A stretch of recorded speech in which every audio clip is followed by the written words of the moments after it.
Y para conversar sobre estas reformas, saludo a Rafael Arenas Hernández, él es presidente de la Comisión de Prevención del Lavado de Dinero del Colegio Nacional de Abogados, Foro México. Muy buenas noches, ¿cómo está?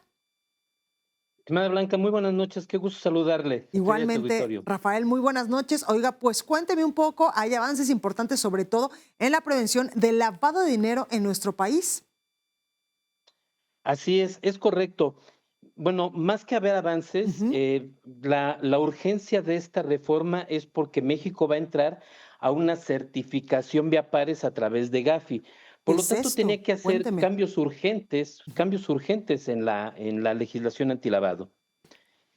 Uno de ellos, bueno, son varios, Ujú. es muy amplio el cambio que hicieron aquí en la ley antilavado.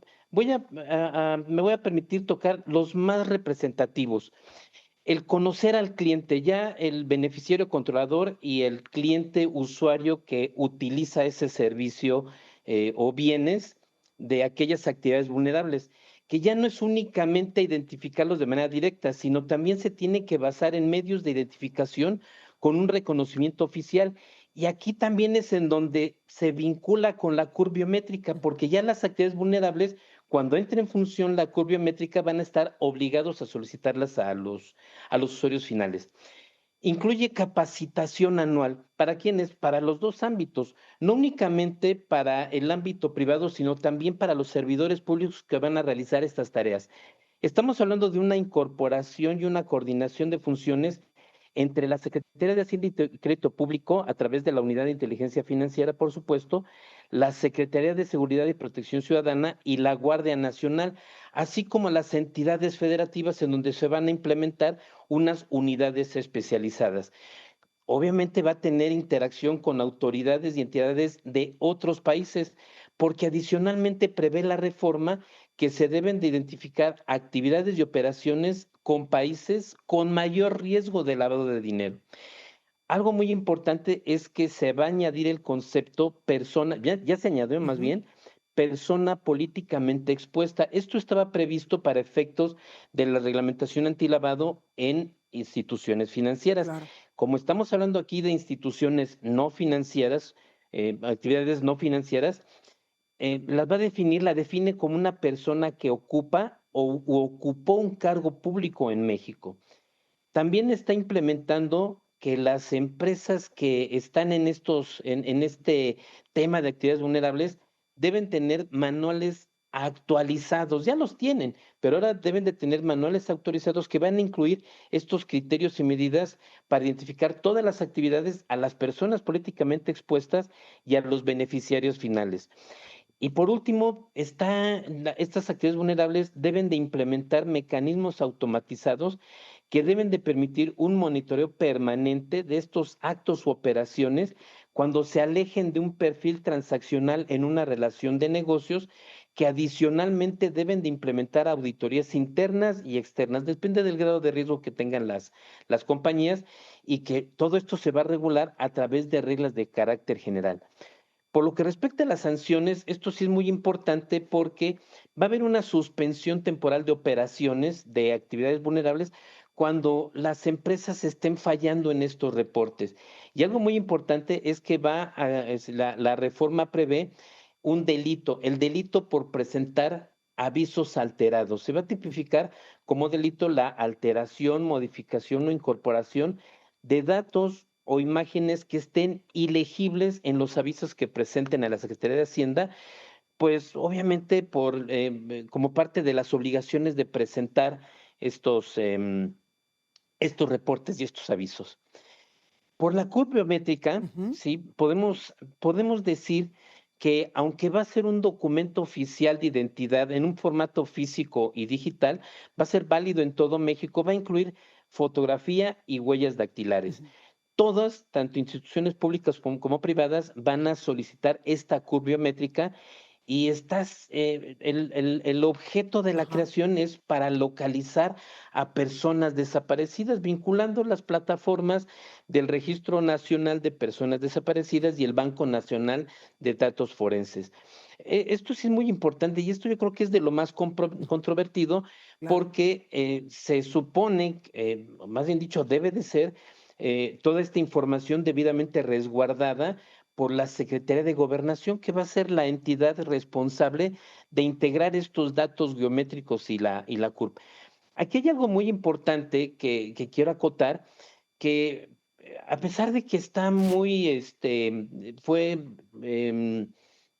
muy cuestionado por muchas personas, también hay que recordar que como usuarios no debemos perder de vista que ya nuestros datos personales son Total, proporcionados a bancos, a instituciones de gobierno, relaciones exteriores, el INE, pero además a plataformas digitales donde claro. ofrecemos y adquirimos bienes y servicios. Entonces, como que les llega a espantar a muchas Ujú. personas que tengamos esos datos biométricos cuando hoy por hoy nos los piden instituciones bancarias, evidentemente, e instituciones de gobierno. Hasta el propio celular, Rafael, hasta el propio celular nos pide incluso ya la identificación por medio de nuestra cara y del iris de nuestros ojos en algunos momentos.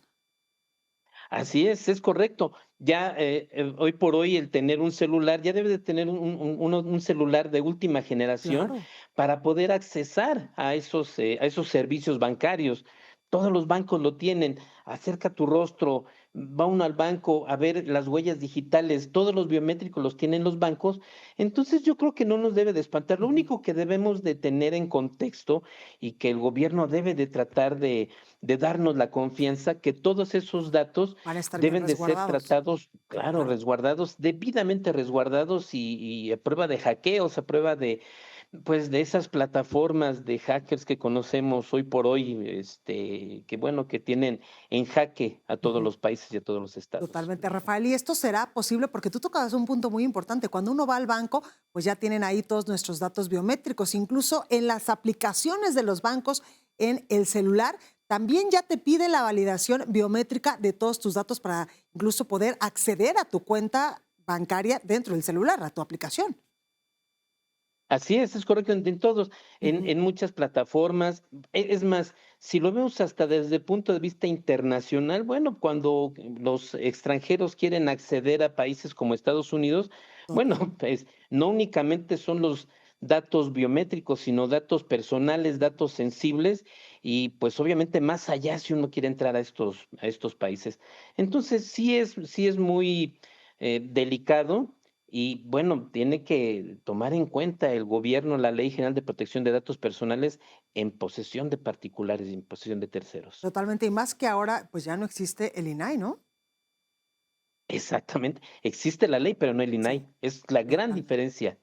Sí, totalmente. Oye, Es la Rafael, gran y en diferencia. este sentido, ¿crees que la Secretaría de Gobernación pues esté pues capacitada, tenga todas las herramientas para cuidar nuestros datos biométricos, que como tú bien lo decías, pues desde que se aprobó esta legislación ha tenido mucha controversia, incluso pues veíamos ahí también algunas declaraciones de los consejeros del Instituto Nacional Electoral?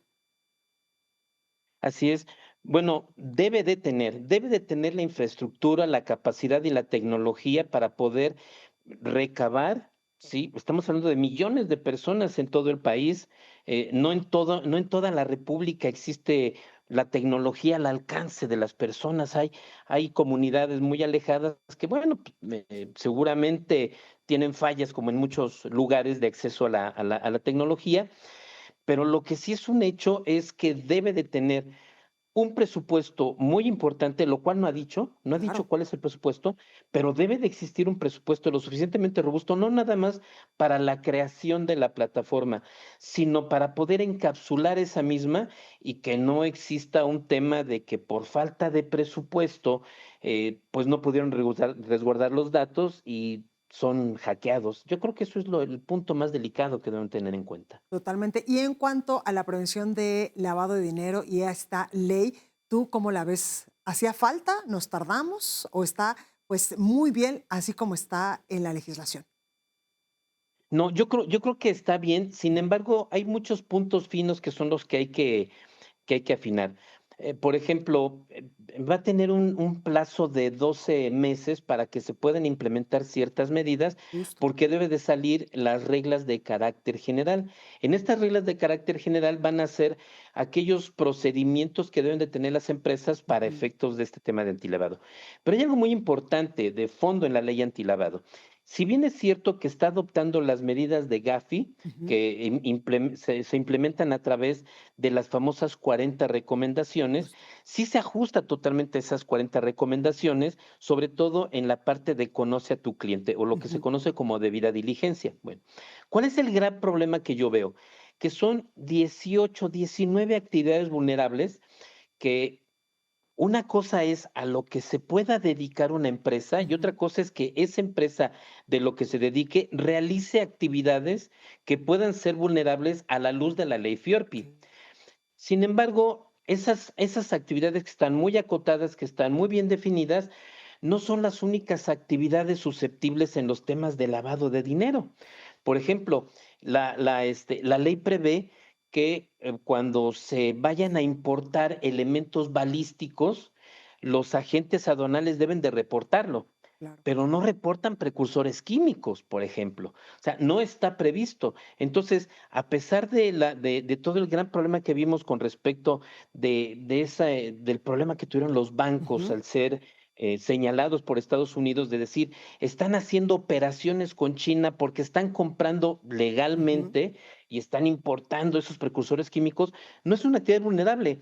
Bares y restaurantes, cines, teatros, Pues habría que conciertos, es tomarlo en decir, cuenta hay todo miles esto. de actividades Totalmente. que no están contemplados y que son susceptibles de poder, Sí, de poder estar dentro de actividades claro. vulnerables, pero que no los contempla. Pues ahí lo tenemos, Rafael Arenas Hernández, él es presidente de la Comisión de Prevención de Lavado de Dinero del Colegio Nacional de Abogados ProMéxico. Muchísimas gracias por este análisis tan puntual. Muchas gracias, Blanca. Pues buenos saludos allí Gracias. al auditorio, a don Javier Solórzano, De su sí, que parte. seguramente anda de vacaciones, y a todo Muchísimas el gracias. equipo. Gracias, Rafael. Que tenga buenas noches.